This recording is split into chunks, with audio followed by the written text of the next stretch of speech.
I don't want to necessarily spend my time like trying to fix my bad drawing or something like that. So if I can maybe get a good drawing down, it'll allow me the freedom.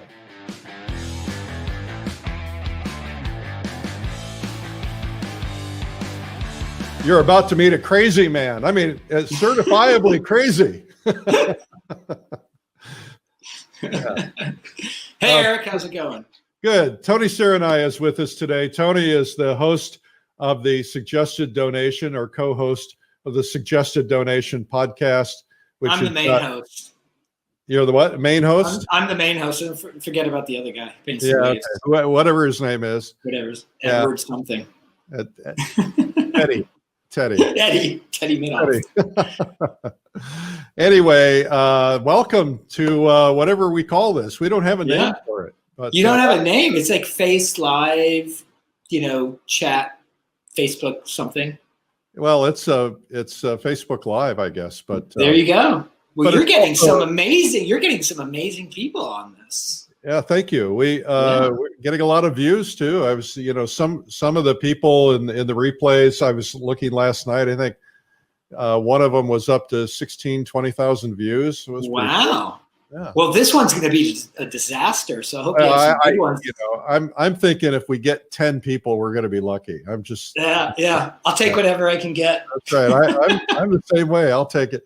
Well, Tony, what are you going to do today for us?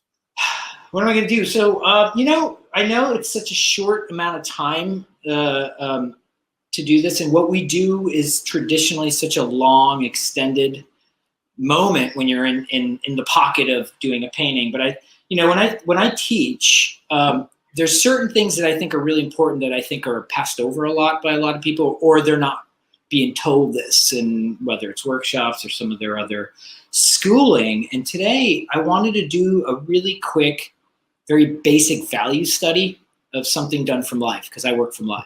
Okay. So I love, in some of my more complicated still lives or even figure paintings, I love doing little value studies that can only, you can spend anywhere from half an hour to an hour to a few hours on them, depending on complexity.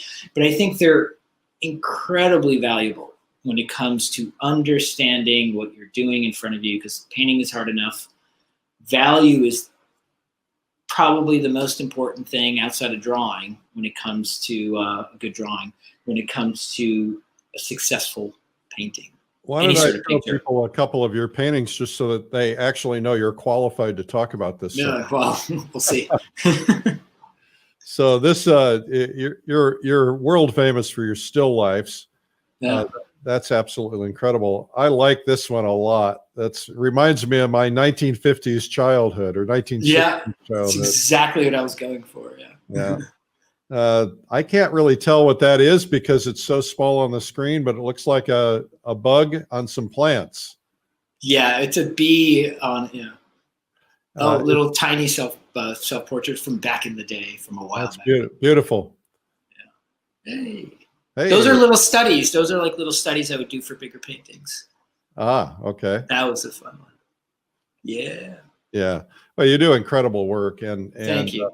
So we're going to have you back in just a minute. I'll make a couple of announcements, and then you can set up your camera in the meantime, and I'll be right back. Value is this incredibly important thing when it comes to painting. And when people say, well, what is value? Value is the difference between black and white. So the idea that you have black and white and all some people call them shades, grays, in between is really what makes a painting very successful outside of drawing. Now, you can play with the hue, and when I say hue, I mean, is it red, is it yellow, is it green? And the chroma, which is how saturated that red or yellow or green are. But if you were to take the hue and the chroma out, you're left with value. So something like this would represent value.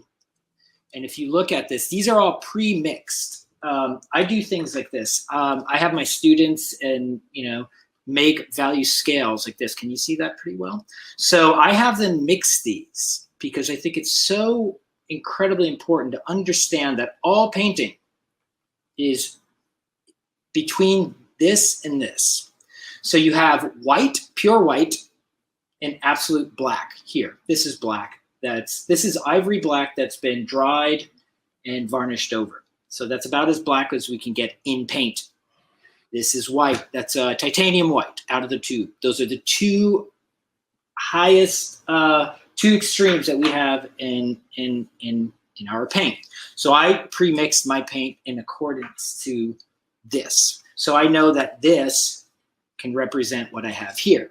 So when I'm doing a still life or a portrait, I'm always trying to figure out the color that's in front of me. How dark and how light is that color next to the value? How dark and how light the next adjacent or color is. So a lot of times when I'm doing paintings in the very beginning, and the reason why I'm doing these cubes is I think they're so easy and you can do these very quickly to practice your value. Now it's when you're doing color studies, you're so enamored by the color that you're always trying to nail that color. But really, I think it's good to even set up a very colorful still life and try to find out what the value is, because you'd be very surprised sometimes how. And I'm going to start going and I'll describe what I'm doing because I know I don't have a lot of time.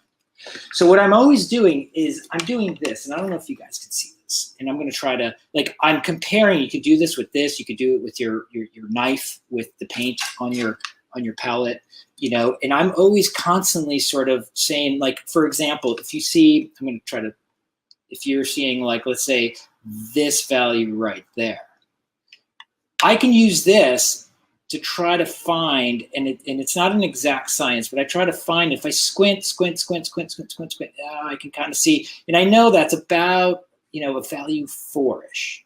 And when I say 4, I mean this would represent my black. I'll call this number 1, 2, 3, 4, 5, 6, 7, 8, 9 white. So that, and I just put a number on it because it's easier. It's via Munsell. Hey, Tony. It's easy. Yes.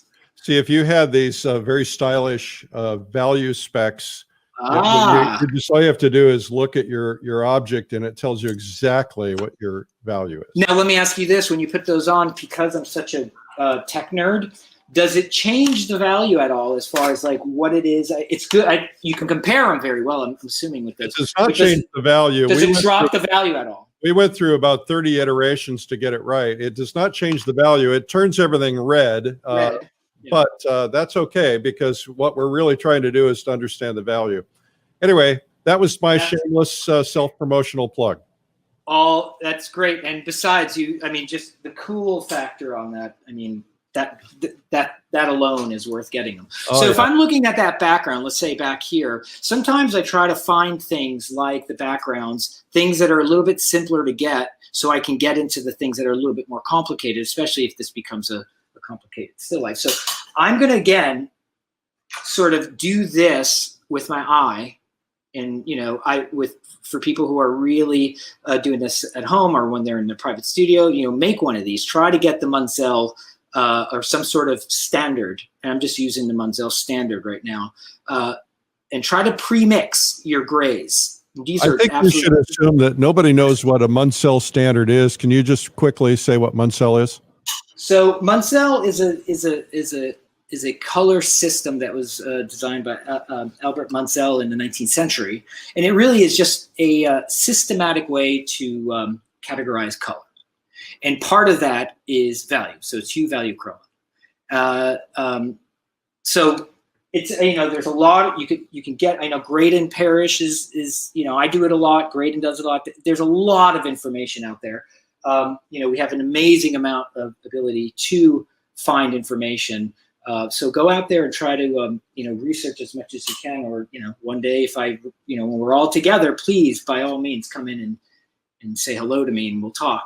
But anyway, so what I'm going to try to do is what I sometimes do with my own still lives and or any paintings. I'm trying to find a standard to orientate myself to what my value structure is going to be. And a lot of times I do maybe even put in a background. And the great thing about categorizing this, and I almost look at it like a Sudoku puzzle, let's say, where I'm like, well, you know, and I know it sounds weird to start talking art when it comes to numbers. I know that sounds very weird, but I'm just using it as almost as a language. And if I can almost look at it mathematically, it can give me a basis of where to start from. And painting's hard enough. So anything that can kind of help me orientate myself, I'll take it. So I kind of deduced, the background to be, in this case, I'll put this up. I'll try to paint like this. About a value 2.5, which is about these two. So what it's going to do is I'm just going to basically put it in almost as a foothold, so I can move forward, because I know all these other things there's so many different important relationships going on.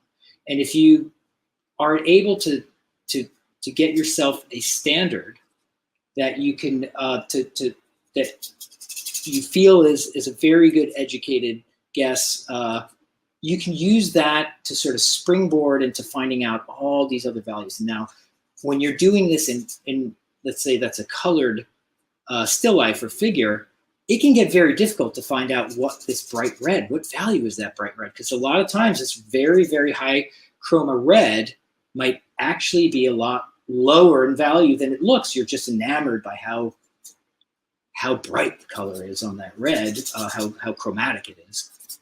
And you might not realize that it might be a value 4, which is something like that, and that just seems way too dark. But so it gets tricky. And that's why I think these are such great exercises, is because you're really forcing your eye to look at how light and how dark is the color I'm looking at. And how does that relate to the color next to it? If I'm mixing a perfect color, let's say on my palette, and I mix mostly on my palette and then I close, the perfect color will no longer be perfect if the color near it is wrong or is not related in the same respect as the way I see it from my setup. Or somebody asked us, where did you get your cubes? Did you just cut out little blocks of wood and paint them? No, I just found them on the internet, raw wooden cubes, and I paint them all. When I do my color workshop or my still life workshops, I'll bring them with me, but I just found some wooden cubes and I painted them. I have all crazy colored cubes, like really intense colors and a lot of super gray ones and everything in between. And I think they're really great. But you can do this with your palette. Might be glass or plexiglass? No, it's just a regular wooden palette that I put neutral 5, which is about this color, on it, because I like to mix on something that doesn't change the color. So if I have a red or a yellow here, and this happens to be a color that would be complementary or something, it might change the look of it to my eye. So I like to paint on a neutral surface, because I can really see the color for what it is. I'm not mixing it. I'm not mixing it through the air into my eyes to say, well, this red and this, let's say, yellow background or yellow-red background is making it look a little different. So I mean, that's just personal for me. I like it. So anyway, I'm just going to try to really quickly, and I know we have such little time, to orientate a background color. And I know, looking at all this, and again, I might, and you can't see it from my view, but I might do something like this. And if from where I'm looking, let me see if I can do this with the camera. Here, that's 5. It really looks, let me try to do this. Hold on. If you can really see, I'm looking at this part of the cube. And I did a quick drawing of there because I'm sure people didn't want to get bored of watching me do a drawing. So it really looks like, if you see, do you see how this color right here that I'm tapping on seems to, if I squint, it just seems to disappear behind the actual cube. Now you can do that with your palette knife and it works very well. So I'm going to say, basically, it's going to be something about that. And if I can get in the neighborhood at the address that I want to be, as close as possible as the address, like the idea that, I'm in New York right now. So if you were like, hey, I'm I'm on Park Avenue, somewhere on Park Avenue between 57th Street and 96th Street. Well, that's a pretty big area. But if I could say, hey, I'm on Park Avenue somewhere between 72nd and 73rd Street, I might not have the exact address, but I'm pretty close. I'll be able to find my my destination pretty easy.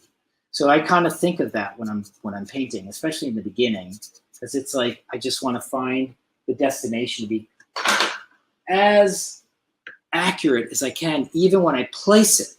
So if there's a ability to place it really, really accurately, it makes, I spend more time adjusting tiny things as opposed to having to fix everything and spend all my time fixing things. I'd rather sit there and do nuanced stuff for as long as I can, as opposed to really trying to fix and things that are wrong. So I try to block in, even on my underpaintings, I try to block in as close as I can, giving myself some sort of leniency to know that I'm going to do some adjustment later on. But the closer you are, you know, you get a nice little, and especially in the beginning, it's a little tricky because, you know, until you have a lot of information down, everything looks wrong, especially if you're trusting sort of the mathematics in your head of like, well, this, for example, that background, I couldn't, you know, when I was using my little strip, when I went to a value 1, it was too dark. When I went to a value 3, it was too light. A value 2 was a tiny bit too dark. So I was like, well, that means it's a value 2 plus a tiny bit of 3. Now I know I'm using the number thing again, and that seems weird to people, but you could just do that. Let's just say, well, I knew that this color was a little too dark and this color was a little too light. I knew it was a mixture between the two, and then it's leaning a little bit closer to the lighter than, let's say, the darker. So that's something you could do without, let's say, if you're just uncomfortable thinking about numbers when it comes to art. So, you know, for example, and I know it's hard to see from my view because I work from life. So my view is a tiny bit different than yours right now with the camera. If I'm looking at this side that I'm painting on right now, from where I am, this part of the cube is a tiny bit darker than this. So if I block this in, knowing that I established that so far, and if I do that and I put a little mark here, I could see it's a tiny, I don't know if you could see it, but it's a tiny bit darker than what I have there. So I know at least I'm in that realm. And when I said the Sudoku puzzle, anybody who knows about those, like if I know that in a box, let's just say, in a box in the Sudoku puzzle, if this number is this and this number is that and that number is that, well, then this has to be this. And in a way, I sort of do that myself, where I'm like, well, this has to be this value, because that's the only way that it would work, because it's a little bit darker than this, it's a little bit lighter than this. I'll compare it to something else that I'm confident on in the painting. And then I would say, well, this has to be the solution. So it's logic. And I will do that with color too. Well, it's not as bright as this, and it's not quite as gray as that. And I'll compare it to things that I have a little bit more confidence in. And you do that a bunch of times all over the painting, and all of a sudden the painting starts to come together. It starts to be unified value-wise or color-wise or even hue. You know, you can play with hue and chroma a lot for your own artistic ideas, and I like that. And you can with value too, but less, because it'll fall apart more if your values are really off. As opposed to if your color, you can take color and adjust it all day long, and it'll still look cool as long as the values are right. And the chroma as well. You know, you can play with the chroma, not quite as much. I mean, if you blast out the chroma on something compared to something that is very low chroma, you know, the low chroma, the beauty of a low chroma color will end up, you'll hear this from some art teachers, it'll look chalky or it'll look muddy. That just means your chroma is off. There's no such thing as muddy colors or chalky colors. All colors are beautiful. So it just depends on your relationship with the other colors around you that would give the appearance of something that one would say is chalky or muddy. Next time you have an art teacher who says that to you, tell them to explain that, because I think that's it's too much of a it's like lazy to just say that. Explain why that you're getting the idea of what chalky is, and explain why it means it's muddy. So if I'm looking at this right here compared to here, I know it's not white. It can't be that. That's my extreme. And I know if I took something, I have things that are brighter than that I could put on an angle towards the light, because this is, the plane of this is vertical, so it can't get that. It can't, if I were to bend it 45 degrees, it would be lighter. So I know just through logic of optics that this can't be white, so I can't use white here. So I'm dropping it down a tiny bit, knowing that I have to reserve some black and some white as my extremes. So as I put that in, and again, I squint a lot when I paint. Even with, I'm kind of known for doing a lot of detail. Question: why don't you paint on a middle gray canvas like your palette? I do sometimes, and I like that, but it depends. This I just happen to have, and it's fine. I can paint on white canvases, block it in this or gray. But a lot of times with my paintings, ones that I would show in galleries, I tend lately to do a lot more eboches, which is a colored underpainting. So I tend to work on a white canvas in the beginning and start blocking in the basic color of it. But if, I do start on a kind of gray, probably about a value 6. It ends up being somewhere around here a lot of times. And I like it. It's great. But, again, what I'm saying aren't rules. I think these are really good things to do at an early stage of people's education. As soon as you learn things like this and they become second nature, you start not relying on things like this. And you don't rely on things because it becomes part of your language that you start to understand. Does it mean I don't go to it sometimes? No, I have all these tools in my toolbox to go to when I am a little like, I don't exactly know what to do on this one. Here, let me use some of the things that I've established in my past as foundations for my ability to paint. And, you hear things like, let's say, color or value that, I've mentioned myself. And people are like, well, isn't that paint by numbers thing? No, it's not. It's just a systematic way of understanding color. Learn it, and then have it in your back pocket or have it in your head. Every great painter understands the principles of what I'm talking about.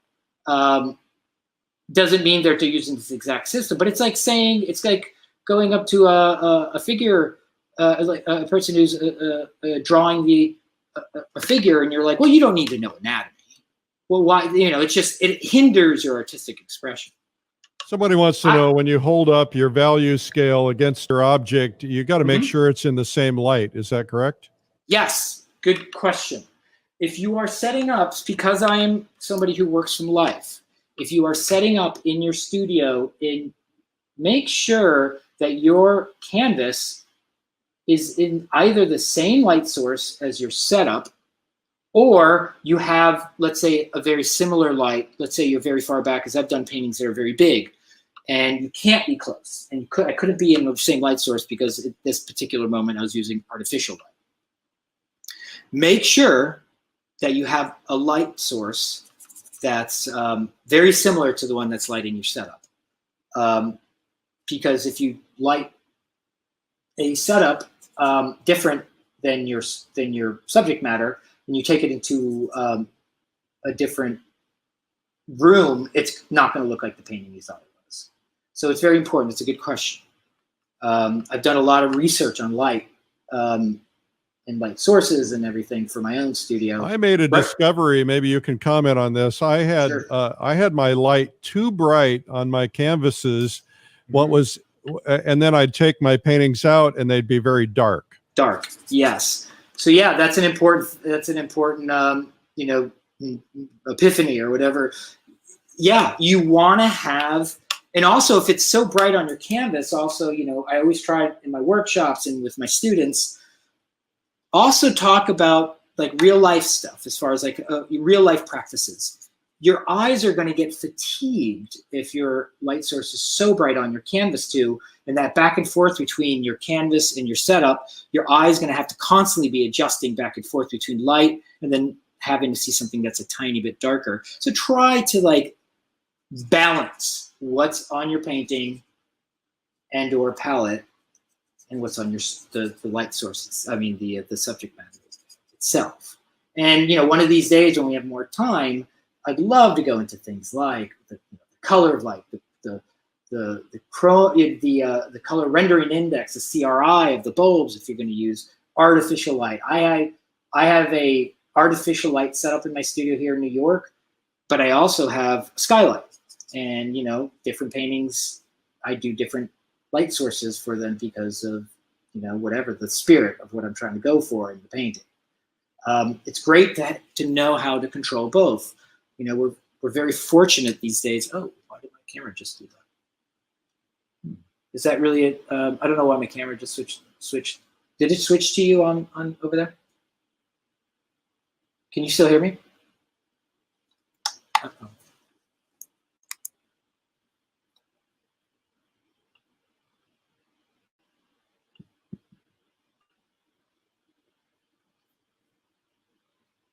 Hey, Eric, can you still hear me? Can you not hear me? I'm sorry. Yeah, all of a sudden it got very wide. I don't know what happened. It's like it went into wide. Went into wide mode. Let me see if I can adjust my camera. I don't know. I'm with the whole like doing things from. Oh, there we go. Is that better? Yeah. Excellent. Sorry about that. Yeah, I'm starting to try to understand technology too. It's so difficult because you know, I'm just not used to it. So I think a lot of us have been going through this new world, you know, hopefully as temporary as possible, of like talking via the internet. And I can't wait to be back person to person with all of you. And I think we all are so looking forward to that. So, you know, the idea of just doing technology right now, you know, it's great that we can, but I'm still learning it just like everybody else. Anyway, so I forgot what I was saying to you before. I'm sure it wasn't very important. So what I'm doing right now is I'm bouncing for this value study. And I think these are so important to do, like I mentioned, from value to value. Now I'm starting to get enough information down that's not completely 100%, but it's orientating myself to like what the picture is going to start, how it's going to start holding together. And you can still see me, right? I don't know why it's doing that. Oh, one thing I wanted to mention, and I do these for color studies too, and that's something I think I'll be doing at the actual event in October, is doing a full color study, something like this. These are some of the color studies, if you could see that. Can you see that, Eric? I do these little color studies that become really, really important to me for how to figure out how to go about the rest of my painting. That looks like a finished painting to me.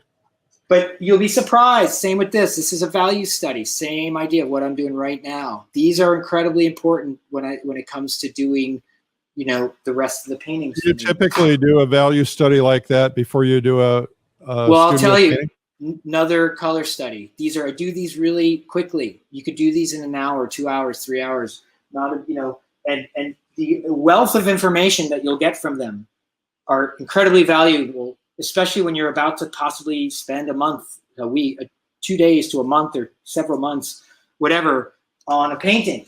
Get all the information you can from it. So when you're in the middle of the painting, you're not like, oh, I can't believe I just did this like huge mistake or something like that. So, and the way I do it is when I am in the middle, like let's say I mentioned before the underpainting, remember? As the underpainting is drying, well, I'm not going to waste my time and not paint because I'm waiting for something to dry. I want this to be dry before I go into my first layer. So what I'll do is I'll do a value study. I'll do a color study. I'll figure out other information that's going to be incredibly valuable and hopefully make my time and my experience, my moment with this painting so much better. Again, like I mentioned, I don't want to spend time fixing mistakes. I want to spend my time being an artist and making artistic expressions and changing things on the purpose of art and not because it looks like crap or something like that. So it's, you know, these are things that I try to do, and it's hard. Painting's hard, and it's amazingly rewarding and beautiful. And, you know, I highly recommend it to anybody. So I love the idea of having information so I could sit and just kind of get lost in the painting. Because I have little moments of foundation moments like a value study or understanding what my value is going to be or understanding what my color is. Hopefully I have a good drawing down so I don't have to necessarily work on my drawing all that much. You know, you're always drawing. I'm constantly drawing as I paint. But, you know, I don't want to necessarily spend my time like trying to fix my bad drawing or something like that. So if I can maybe get a good drawing down, it'll allow me the freedom to try to tackle the value, or the value will allow me the freedom to try to tackle my hue or my chroma, you know, outside of the conceptualization of what my painting is going to be. So it becomes incredibly important to do these little things. And the reason also why I so suggest them is that you can do them fast. Now, maybe not in the beginning, but eventually they're really fast, and you don't have to get nervous about it because it's just some paint, some canvas, and you don't have to dedicate a huge amount of time to these. And you can get, you know, you do a bunch of them, and you know these little things become like they look like finished paintings. But if I were to go really close to, you know, look, I might have spent a little bit more time on this one than some of the other looser ones. Here's another one I wanted to pull, and these are things I think I'll do at face. Is like this was a color study that I was working on a big painting. I figured out so much information doing these for a day or 2 days or something like that on a big painting because I knew I was going to about to embark on a month and a half long, you know, endeavor to paint this painting. So I might as well take a couple of days or a day to figure out some of the logistics, let's say, on how I'm going to, you know, attack this thing. So, so I highly recommend doing these type of things, and they're just so easy to set up. You don't need a fancy studio. You don't need to hire like an expensive model or anything like that. You can just do these and don't worry too much about them. Just do them. Do 20 of them. By the 20th one, you're going to be so much better as a painter just by doing these constantly. Value studies, color studies, but, you know, value. You know, we joke about value being like 80% of a good painting, and we joke, but it's like, I'm joking, not joking. It's 80% of it. You know, it's like value does all the work, really and color gets all the credit, right? Absolutely. Good. Yes. Can I steal that? When you do a color study, if you do your study and you just don't feel like things are working, then you'll change things around. You're looking for color harmonies. What's the purpose there? Absolutely. Sometimes when I'm setting up my still life, I don't see certain things. That's what a drawing comes into, as far as like, you know, the linear composition of stuff. I might not see like, I don't like how these two like forms are hitting each other. Ugh, let me change that around. And, you've only got about 3 minutes left, Tony. I'm sorry. All right, sorry. I'm trying to go as fast as I can. I'm a slow painter, so. And take your time on these. You don't have to go fast and wacky like I am. But anyway, so like you can start seeing that as I'm doing this, there was nothing there. The more I do these, the more you start to see that, yeah, I'm starting to get a foundation of at least where to jump off of. And, you know, if I wasn't sitting here yapping the whole time and just sort of concentrating, it would go a little faster. Oh, that's okay. Yeah, and you're using a small brush too. What was that? I said you're using a small brush too. I mean, it's not a big paint. You know, the idea is if you're going to do these bigger, just use a bigger brush. But, you know, the idea that this is a very, very basic. Let me see if I can move this camera from where I am. You know, I wanted to also show you that red cube. That was something I had to really squint really hard to see. What is that red? How dark or how light is that red? Let me put this camera back here. Well, reds always throw us off, I think. Absolutely. So one of the ideas is that when I look at the red, and let me take my do this. I started realizing that this part of the red right here was very, very similar to this.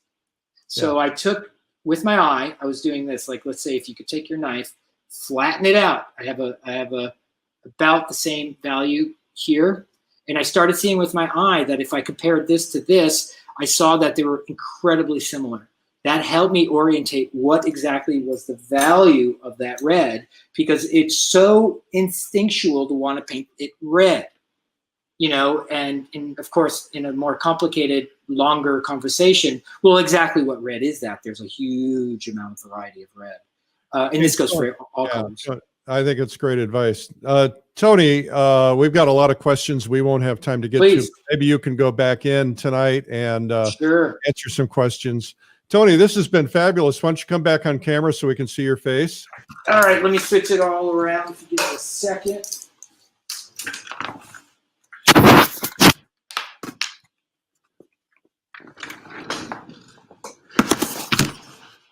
So our guest today has been Tony Curanaj, and I don't know where he went.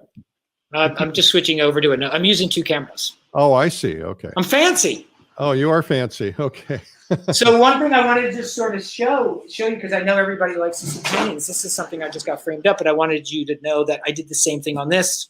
Back to what we were saying is I wanted a very high key, very high key painting. And can you see that? Yeah. Yeah. So I wanted to get a very high. So it took me a lot of value studies to understand how to do something like this in an incredibly high key, knowing that I wanted to do that so I could spend most of the time working on like a really small amount of detail. So things like, you'll be surprised how invaluable things like a value study would come in to understand, so you can have that luxury of spending times either playing artistically, detail, whatever it is, playing with color. So value is a good thing to get in your tools of expertise. What are you going to do on Realism Live? Do you have an idea? So after this conversation, I didn't, but I think maybe what would be really great is maybe do, like I was showing you those little color studies, maybe doing a really nice color, like a small, quick color study to show you the same idea what I was doing, but with color. Oh, great idea. All right. Well, Tony, thank you for being on today. I really appreciate it. This was very generous of you. It was great. Thank you for having me, and thank you for doing this, especially during this time. I think it's incredibly important that we're, in any way possible, trying to get together, because it's more important than ever that we're actually communicating together, because we can't see each other.